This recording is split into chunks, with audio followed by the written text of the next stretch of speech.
Hey guys, my name is Chantel. Welcome back to my channel, and we are back to talk about A3 once again. Some things we like to discuss, some things that they skipped out on. Yeah, what the fuck? We should just get into that, like, from the beginning. Why the fuck did you guys skip Azuma's backstory?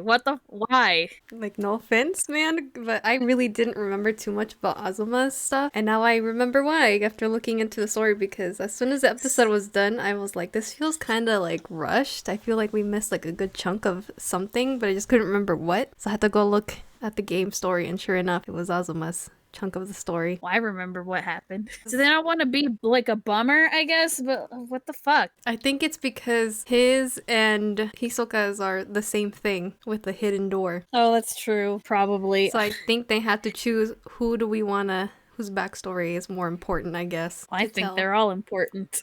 And if that's the case, then I get why they would pick Hisoka, because his stuff goes into season 2. But Azuma's was so sad, and like he's so lonely. I feel so bad. You guys gotta skip that shit. What the fuck? It's just as dramatic as the play that they're gonna do. Like what? Why? Unless they're doing things out of order. I don't know. That could be something. I don't know. You never know. They could show it to you within 2 minutes or something. I'm gonna hold out till it's over, because you never know. So I'm not gonna say we fully skipped it. I'm just like, they're not gonna skip it and just like play it at a later time. They're like, why are you doing it out of order? But okay. His was basically before the play starts, so that's why I'm like, I don't know if they're gonna show it or not. Unless they just want to do both backstories with the secret room, they're gonna change it that way. It's interesting to see what they're gonna do. I guess we'll find out this coming episode. Because I like Azuma. He's like my favorite Winter Troop boy, so I'm just like, why you guys gotta skip? His backstory is really sad. It made me cry, and I wanted to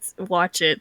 I wanted to see how they portrayed that. Maybe we didn't get more of his details because his stuff is more like a side story kind of thing. Like in the other plays that they do, I think they dive into more of his backstory. Maybe that's why. I actually did not do the nocturnality event too much, like at all. He's the lead in that play, but I didn't do that event, so I don't know like what happened. When they do the revival events, I'll probably have to do that one. I heard that, yeah, they do dive into more of his stuff, so maybe that's why, but it's hard to say right now since we still have 3 more episodes, but the final one should be the play, so we'll see if they do decide to skip Azuma stuff or not. Because if they do, I feel bad for you Azuma stands. Yeah, what the fuck? I just wanted to see a sad backstory. Wanted to cry. If you look it up, it's very sad. Like it's really dark. Because he really doesn't go into too much details, and that's also another thing, because in his backstory he's still cuddling with people and avoiding the troop, but now that he said he's gonna take a break, I'm like, crap. I don't know if we're really gonna dive into it or not. Yeah, because there's a part in the main story where he like doesn't stay at the dorms for a little bit. Like he has a separate like place. I don't think it's his house, it's like an apartment. And it all starts with like having a bad dream, which is like basically something that he's thinking about that happened to him. It's like past trauma.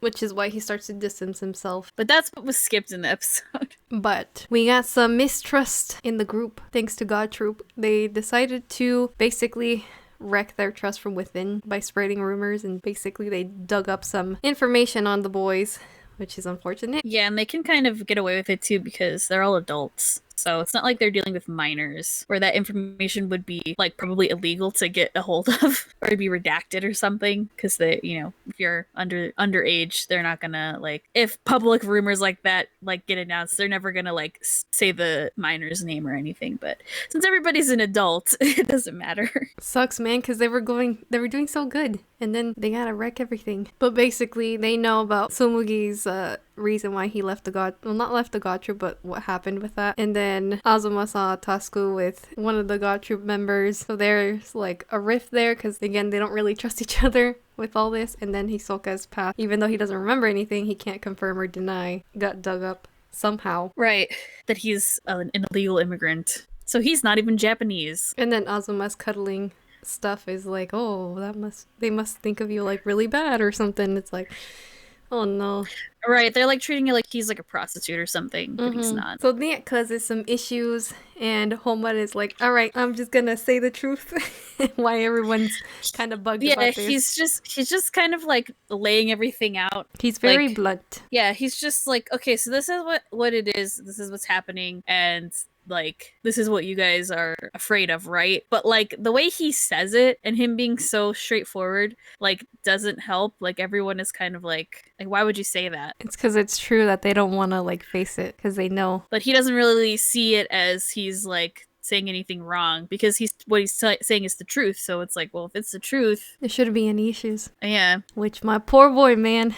He's just a little misunderstood and he's very blunt. So this ends up upsetting everyone even more. And then he gets upset, which is very sad. And then we get some sad backstory time, which basically he says that all his life he's basically been called like a cyborg because he has like no, not necessarily feelings, but like he just can't understand everyone's feelings. He has no filter. He doesn't take other people's feelings into account. He just kind of like gets the information given to him and then spits it back out. He doesn't know how to like read the room. Which is why he discusses about his like past girlfriend and why it was like really awkward back when at the beginning of the episode, the way that they decided to bond. Because yeah, that they was, go like, out for drinks. Yeah, that was one of their issues is because they're all doing good. It's just that they don't have any sense of trust within each other. There's no bond there. Which is very true. Like, that's a theater aspect that I feel like a lot of people don't understand. When you're in a show with everybody, like, you have to trust each other, even if it's the first time you're meeting these people, because if you don't, like, it's not going to be good. You have to make sure that you understand where everybody's coming from. That's why a lot of theater people like hang out with each other when they're in a show, like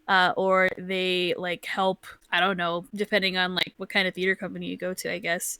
Like, you help pick the set or make the costumes with each other, or you help like get the props together, or like you just hang out and have like a pizza party, or like go to the movies or hang out, do whatever. Like, we would always make sure that that we always like hung out with each other, that people would carpool with each other, you know, get to know each other that way. You can't be like hidden from everybody else. You have to be very open. Otherwise, like, yeah, it's not going to be a good show. I mean, you could be really good at your part, but if you don't mesh well with the other actors, it's not going to be believable. Also, it's just a good icebreaker. And again, they're all adults, so they can go to a bar. And it leads into a discussion of, okay, why don't we talk about our past relationships then? Which Tsumugi, he had a girlfriend. Tasku, he was just super popular. He was like, I've had 3 relationships. Hisoka just explained what kind of girl he wants.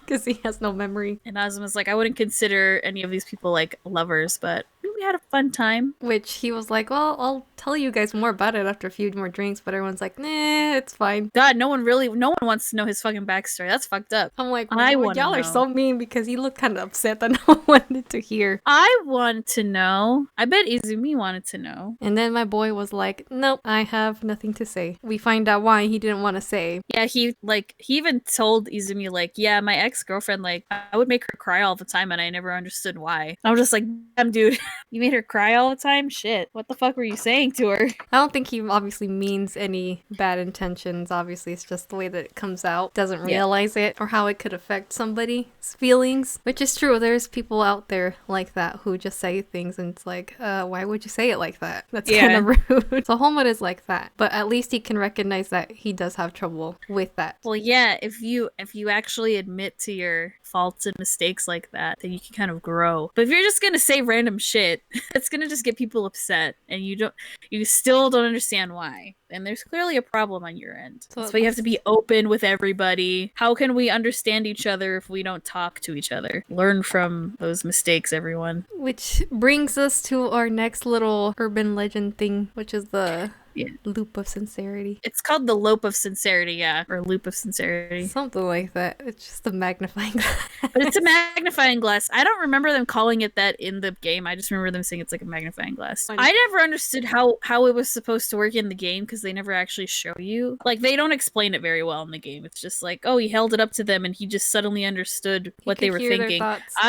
I'm glad that, like, when they show it in the anime, like, you can see the text of, like, what they're thinking, like, on the screen. So, like, you can, like, that's what he sees in the magnifying glass. is like he can also read what they're thinking and hear it. Yeah, because in the game you just hear the voices when he points at whoever he decides to point it at. Yeah, but then that like it allows him to hear what they're actually thinking and how they really feel internally. So then he can kind of like understand like, oh, okay, I see this is where they're coming from. Then he can be honest with them about how they feel without being rude about it. And he solved all their problems in like 2 seconds. Yeah, he brings everybody together to talk about it and uses the magnifying glass, and everyone's like, what are you doing? Why are you whipping that out? He's like, I can't see, so this is just for now. My vision has been a little bad lately. As he's reading everyone's thoughts, like the music is like all sad and everything and so serious, and then freaking Hisoka's like, marshmallows.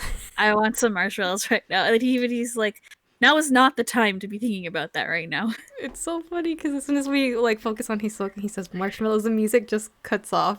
It's like, oh, okay. Like things are very serious and that's all he can think about right now. They had to put a little funny bit in there, which is pretty funny. I like that he also apologizes first before he even like says anything. Does anything. He's like, I'm really sorry. Like, I like that they're being adults about this. It's not like, well, okay, Tsumugi and Tatsuki weren't being adults in their fucking episode, but the other adults in this troop are like there's no fucking like run around. We don't have to spend like 2 episodes with this, like just straight to the point. Being annoyed, like, God, like, can you just like can you just like get it over with? Like, you know, it's like, it's nice. I was glad to see that. And then they're all just like, okay, we're cool now. Which Tsumugi does thank him. He's like, man, I'm supposed to be a leader, but you're the one who brought us together. You really saved my ass there. Because Homare's doing his best, man. He really does care about everybody in his own weird way, which they do say that he's a little odd, but he does care. But he puts it away and he's like, oh, I won't need this to rely on this anymore, and basically says that eventually he'll be able to understand everyone's feelings on his own without having to use it. Yeah. I'm like, I'm proud of you, my boy. Which we do see the costumes and them rehearsing for the play. Yes, their costumes are really cool. Poor Taichi, man. He was having it rough. Yeah, well, I mean, that was he has to make up for messing up the Autumn Troop costumes. I like how they try them on and then Yuki's like, all right, I'm good now.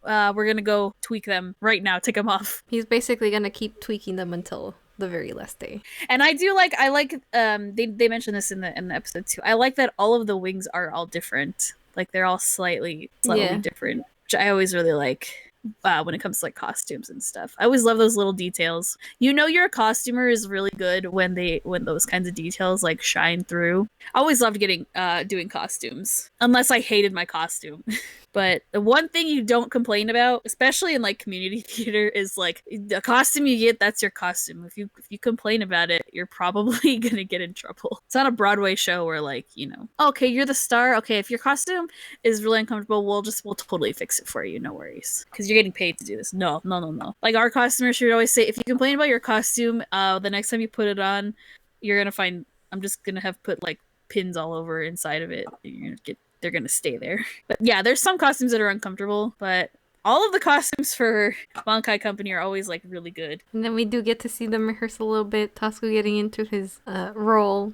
But he needs to tone it down a little bit from his God Troop days, so he has to learn a little bit from... I'm sorry. I can't get the God Troop out of my head. So he's got to learn from Tsumugi a little bit to tone it down. Yeah, he doesn't have to be as like exaggerated. And then we finally make it to the first day of the show at the end of the episode. Yeah, it's opening night. So we'll be seeing little bits and pieces of the show in the next few episodes. Yep, we're gonna see what the story's about and what everybody's like on stage. It's a very sad play, again, you know.